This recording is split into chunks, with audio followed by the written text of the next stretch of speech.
أفمن كان مؤمنا كمن كان فاسقا لا يستوون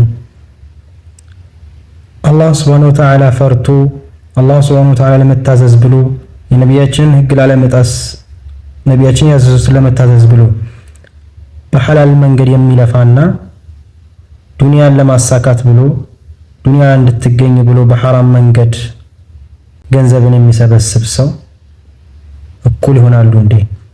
እኩል አይሆኑም ይላል አላህ ሱብሓነሁ ወተዓላ። እኩል አይሆኑም በፍጹም። እየቸገረው ቤተሰቡን የሆነ ነገር ማድረግ እያለበት ለቤተሰቡ የሆነ ነገር መስጠት እያለበት ለሐላሉ ብቻ እየለፋ ያለ ሰውና እኔ ቤተሰቦች ቸግረዋል እንደዚህ ነው ብሎ ምክንያት ሰጥቶ እንደፈለገ ገንዘብ ለማግኘት የሚጥር ሰው አላህ ዘንድ እኩል ነው ወይ?